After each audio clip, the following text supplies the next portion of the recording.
अस्सलाम वालेकुम and welcome back to C plus plus programming course. तो आज की इस वीडियो में हम बात करेंगे फंक्शन डिक्लेरेशन के बारे में कि हम फंक्शन डिक्लेयर कैसे कर रहे हैं। देन उसके बाद फंक्शन डेफिनेशन जो है वो क्या होती है एंड उसके बाद हम बात करेंगे फंक्शन को हम जो है वो कॉल कैसे करते हैं। तो सबसे पहले हम फंक्शन डिक्लेरेशन के बारे में बात करते हैं कि फंक्शन डिक्लेरेशन जो है वो क्या होती है। जो फंक्शन डिक्लेरेशन होती है वो एक फंक्शन का जो है वो मॉडल होता है। इसको हम जो है वो प्रोटोटाइप भी जो है वो बोलते हैं। जो फंक्शन प्रोटोटाइप होती है या फंक्शन डिक्लेरेशन होती है वो कंपाइलर को जो है वो एक इंफॉर्मेशन प्रोवाइड करती है हमारा जो फंक्शन है उसके स्ट्रक्चर के बारे में, जिसको हम अपने प्रोग्राम के अंदर जो है वो यूज़ कर रहे हैं। इसको जो है वो हम एंड करते हैं सेमी कॉलन के साथ। तो इसका हम सिंटैक्स देख लेते हैं कि इसका सिंटैक्स जो है वो क्या है। तो इसके सिंटैक्स में सबसे पहले जो है वो हम रिटर्न टाइप जो है वो लिखते हैं। इसके अंदर मेनली 3 चीज़ों के ऊपर जो है ये मुश्तमिल होता है। तो सबसे पहले हम जो है वो इसकी रिटर्न टाइप लिखते हैं। देन उसके बाद जो है वो फंक्शन का नाम एंड देन उसके अंदर पैरेंथेसिस के अंदर जो है वो हम पैरामीटर जो है वो लिखते हैं। जो रिटर्न टाइप होती है वो ये इंडिकेट करती है कि जो फंक्शन है वो किस तरह की जो है वो वैल्यू रिटर्न करेगा। फॉर एग्जांपल अगर हम यहाँ पे रिटर्न टाइप लिखते हैं इंटीजर, तो जो फंक्शन होगा वो हमें एक इंटीजर वैल्यू जो है वो रिटर्न करेगा। अगर हम यहाँ पे कोई भी वैल्यू रिटर्न नहीं करवाना चाहते तो हम यहाँ पे जो है वो वॉइड कीवर्ड का जो है वो यूज़ करते हैं। तो दूसरा पार्ट है वो आता है फंक्शन का नाम। फंक्शन का नाम जो है वो इंडिकेट करता है कि फंक्शन का नाम क्या है। इसके जो रूल्स हैं नाम स्पेसिफाई करने के वो सिमिलर हैं जैसे हम अपने प्रोग्राम के अंदर जो है वो वेरिएबल जो है वो बनाते हैं। तो जो भी हम फंक्शन बनाते हैं उसका कोई जो है वो यूनिक नाम जो है वो होना चाहिए। अब उसके बाद जो तीसरा पार्ट है वो है पैरामीटर्स। पैरामीटर्स जो है वो वैल्यूज़ हैं जो हम फंक्शन को जो है वो प्रोवाइड करते हैं जब हम फंक्शन को जो है वो कॉल करते हैं। पैरामीटर्स जो होते हैं वो हम पैरेंथेसिस के अंदर जो है वो पास करते हैं। अगर जब बहुत सारे एक से ज़्यादा पैरामीटर्स हैं तो उनके दरमियान हम जो है वो कोमा लगाते हैं। उनको हम कोमा सेपरेटेड जो है वो करके फिर पैरामीटर जो है वो पास करवाते हैं। अगर कोई भी पैरामीटर जो है वो नहीं ले रहा फंक्शन तो हम फिर जो है वो एम्प्टी पैरेंथेसिस यूज़ करते हैं या फिर वॉइड जो है वो लिख देते हैं पैरेंथेसिस के अंदर। अभी कुछ एग्जांपल मैं आपको बताता हूँ कि जिसमें हमने फंक्शन जो मैंने बनाए हैं। सबसे पहला फंक्शन है इंटीजर। तो मैंने अभी सिर्फ फंक्शन जो है वो मैंने डिक्लेयर किया, मतलब एग्जांपल है। यहाँ पे एक फंक्शन मैंने बनाया रिटर्न टाइप जिसकी इंटीजर, उसका नाम है ऐड एंड देन ये जो है 2 आर्ग्यूमेंट जो है वो ले रहा है, मतलब पैरामीटर्स इंटीजर टाइप के। जो पैरामीटर्स होते हैं उनको हम जो तरीके से जो है वो लिख सकते हैं। पहला तरीका ये है कि हम सिर्फ जो है वो उनकी डेटा टाइप लिख दें एंड देन दूसरा जो तरीका है वो है कि हम उसके साथ जो पैरामीटर ले रहे हैं हम उनके यहाँ पे नाम भी जो है वो भी यहाँ पे लिख दें। अगर कोई फंक्शन जो है उसके हमने कोई वैल्यू रिटर्न नहीं करवा रहे तो उसके साथ जो है वो हम वॉइड का कीवर्ड जो है वो यूज़ करते हैं। एंड अगर हमने ऐसा कोई फंक्शन बनाना है जिसके अंदर जो है वो पैरामीटर नहीं कम पैरामीटर्स पास नहीं करवा रहे तो उसके अंदर जो है वो हम एम्प्टी पैरेंथेसिस को छोड़ देते हैं या हम यहाँ पे वॉइड का कीवर्ड जो है वो लिख लेते हैं पैरेंथेसिस के अंदर। तो उसका मतलब ये होता है कि ये फंक्शन कोई भी पैरामीटर जो है वो नहीं ले रहा। अब इसके बाद हम बात करते हैं कि फंक्शन डेफिनेशन जो है वो क्या होती है। फंक्शन डेफिनेशन वो कुछ स्टेटमेंट्स होती हैं जो एक्सप्लेन करती है कि जो हमारा फंक्शन है वो क्या करेगा। जो फंक्शन डेफिनेशन है वो हम 3 जगह के ऊपर जो है वो लिख सकते हैं अपने प्रोग्राम के अंदर। पहला है कि हम हमारा जो मेन फंक्शन होता है हमारे प्रोग्राम के अंदर उससे पहले जो है उसकी फंक्शन डेफिनेशन जो है वो लिख दें। दूसरा जो तरीका है कि हम जो है वो मेन फंक्शन के बाद जो है उसको लिखें उसकी डेफिनेशन को। और तीसरा तरीका ये है कि हम एक सेपरेट फाइल बनाएं और इस सेपरेट फाइल के अंदर जो है वो हम फंक्शन डेफिनेशन जो है वो लिखें। फंक्शन डेफिनेशन जो है वो ज़रूरी नहीं होती। अगर हमने फंक्शन डेफिनेशन जो है वो हम मेन फंक्शन से पहले जो है वो लिख रहे हैं तो इसके लिए जो है वो फंक्शन डिक्लेरेशन जो है वो ज़रूरी नहीं होती। जो फंक्शन डिक्लेरेशन ज़रूरी होती है वो तब होती है जब हम फंक्शन की डेफिनेशन जो है वो हम मेन फंक्शन जो है उसके बाद अगर लिख रहे हैं तो उसके लिए जो फंक्शन डेफिनेशन होती है वो ज़रूरी होती है। और अगर हमने फंक्शन जो है वो किसी सेपरेट फाइल के अंदर जो है वो लिखा है तो इसको जो हमें जिस प्रोग्राम के अंदर मतलब जिस फाइल के अंदर हम इसको यूज़ करने जा रहे हैं तो हमें उसके लिए यहाँ पे इंक्लूड प्रीसेट डायरेक्टिव जो होता है उसके ज़रिए हमें जो है इसको इंपोर्ट करना जो है वो लाजमी होता है, तभी हम इस फंक्शन को जो है वो यूज़ कर सकते हैं। इसका जो सिंटैक्स होता है तो सबसे पहले जो होती है इसके अंदर आता है फंक्शन का हेडर। फंक्शन का जो हेडर होता है वो सेम होता है जैसे फंक्शन डिक्लेरेशन करते हैं तो जो फंक्शन हेडर होता है वो सेम होता है एज फंक्शन डिक्लेरेटर। इसके अंदर जो डिफरेंस होता है कि हम जब फंक्शन को डिक्लेयर करते हैं तो हम उसके बाद जो है सेमी कॉलन लगाते हैं, लेकिन जब फंक्शन का हेडर लिखते हैं तो हम उसके बाद जो है सेमी कॉलन जो है वो नहीं लगाते।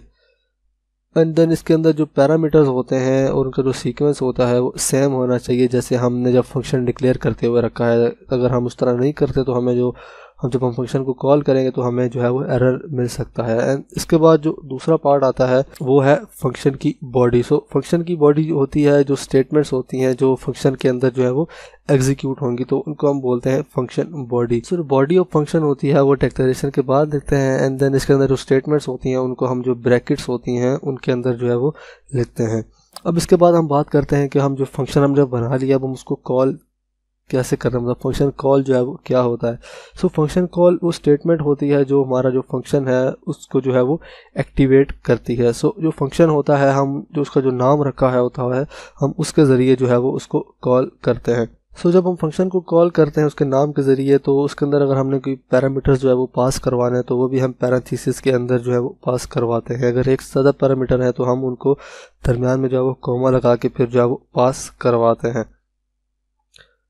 जब हम फंक्शन को कॉल करते हैं तो कुछ स्टेप्स जो हैं वो परफॉर्म होते हैं। जब हम फंक्शन को मेन फंक्शन के अंदर जो है वो कॉल करते हैं, फॉर एग्जांपल यहाँ पे मैंने एक फंक्शन बनाया है void fun के नाम से, एंड देन यहाँ पे मैंने उसको पहली बारी कॉल किया मेन फंक्शन के अंदर, एंड देन उसको यहाँ पे मैंने दूसरी बारी जो है वो कॉल किया। तो पहले जब मैंने कॉल किया तो उसके बाद कुछ स्टेटमेंट्स लिखी हैं, फिर दूसरी बारी जब कॉल किया तो उसके बाद भी कुछ स्टेटमेंट्स फॉर एग्जांपल जो है वो लिखी हुई हैं। तो जब हम फंक्शन को कॉल करते हैं तो जब ये स्टेटमेंट जो है वो इनकाउंटर होती है जहाँ पे फंक्शन कॉल किया तो जो कंट्रोल होता है वो फंक्शन के पास जो है वो चला जाता है थोड़ी देर के लिए, जब तक जो फंक्शन के अंदर जो स्टेटमेंट्स होती हैं वो एग्जीक्यूट होती हैं। जब ये स्टेटमेंट्स जो है वो एग्जीक्यूट होती हैं फंक्शन के अंदर तो जो कंट्रोल होता है वो वापस से मेन फंक्शन के अंदर आ जाता है। फंक्शन कॉल के बाद जो स्टेटमेंट्स जो लिखी होती हैं वो एग्जीक्यूट होना जो है वो शुरू हो जाती हैं।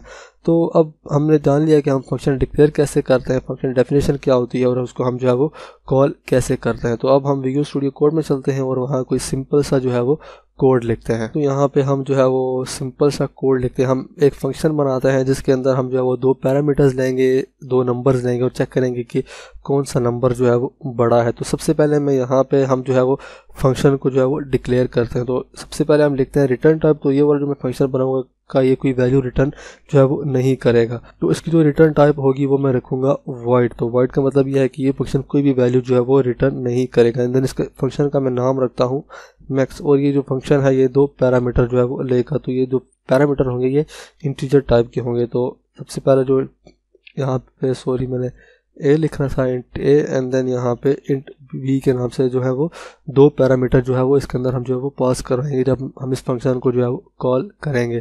तो अब हमने जो है सिंपली यहाँ पे एक फंक्शन जो है वो डिक्लेयर कर लिया। अब मैं मेन फंक्शन में आ जाता हूँ। यहाँ पे मैं दो वेरिएबल जो है वो बनाता हूँ एक्स और वाई के नाम से, एंड देन यहाँ पे मैं यूज़र को बोलता हूँ कि वो कोई दो नंबर जो है वो इंटर करे। तो मैं यहाँ पे लिख देता हूँ int two integers, and then यहाँ पे मैं इनकी इनपुट ले लूँगा using cin x and y की लाइन में मैं इनकी इनपुट जो है वो ले लेता हूँ। और अब हमने जो इनपुट ले लिया और अब हमने ये वाली जो वैल्यू है ये फंक्शन को जो है वो पास करवानी है, मतलब हम फंक्शन को जो है वो कॉल करेंगे। तो फंक्शन को कॉल करने के लिए सबसे पहले हम उसका नाम लिखते हैं, एंड देन उसके बाद हमने जो पैरामीटर्स पास करवाने हैं वो पास करवा देते हैं। तो यहाँ पे हमने एक्स और वाई की वैल्यू जो है वो पास करवानी है। एक्स की वैल्यू ए को पास करवानी है और वाई की वैल्यू जो है वो बी को पास करवानी है। तो सबसे पहले मैं यहाँ पे लिखूँगा एक्स एंड देन यहाँ पे लिखूँगा वाई। तो एक्स की वैल्यू जो होगी वो ए को पास हो जाएगी और जो वाई की वैल्यू होगी वो बी को जो है वो पास हो जाएगी। सो अब ये हमने फंक्शन को जो है वो कॉल कर लिया। अब हमारा तीसरा पार्ट रहता है कि अब हमने फंक्शन की डेफिनेशन जो है वो लिखनी है कि फंक्शन जो है वो काम क्या करेगा। तो सबसे पहले उसके लिए हम जो है वो फंक्शन का जो है वो हेडर लिखते हैं। फंक्शन हेडर जो होता है वो सेम होता है जिस तरह हमने इस वहाँ पे फंक्शन डिक्लेरेटर जो है वो बनाया है। तो इसी तरह मैं यहाँ पे लिख लूँगा void max, यहाँ पे इंट ए, एंड देन उसके बाद दूसरा पैरामीटर जो है वो इंट बी, एंड देन यहाँ पे हम जो है वो सेमी कॉलन नहीं लगाते, हम यहाँ पे कर्ली ब्रेसेस के अंदर जो है वो फंक्शन की जो बॉडी होती है वो लिखते हैं। तो हमने यहाँ पे चेक करना है कि कौन सा नंबर जो है वो बड़ा है। तो यहाँ पे मैं लिखूँगा इफ़ ए जो है वो ग्रेटर देन बी है, तो मैं यहाँ पे प्रिंट करवा दूँगा कि ए जो है वो ग्रेटर है। तो मैं यहाँ पे लिख लेता हूँ सी आउट, मैं इसको थोड़ा यहाँ से नीचे कर लेता हूँ सी आउट, एंड देन यहाँ पे मैं लिख लूँगा the maximum number is, and then यहाँ पे मैं जो है वो कॉलन लगा देता हूँ एंड यहाँ पे मैं ए को जो है वो प्रिंट करवा दूँ एंड देन इसके बाद मैं जो है वो एंडर लगा देता हूँ एंड एल्स में मैं लिख लूँगा कि जो बी है वो बड़ा है। तो यहाँ पे मैं लिख लेता हूँ, ये मैं इसी स्टेटमेंट को जो है वो कॉपी करता हूँ, यहाँ पे मैं इसको पेस्ट कर रहा हूँ। तो यहाँ पे मैं लिखूँगा the maximum number is B. So guys, तो मैंने जो फंक्शन है वो लिख लिया है। तो अब जो है वो इस कोड को हम जो है वो रन करके चेक करते हैं कि हमें क्या आउटपुट जो है वो मिलती है। तो मैं यहाँ से इसको जो है वो रन कर लेता हूँ।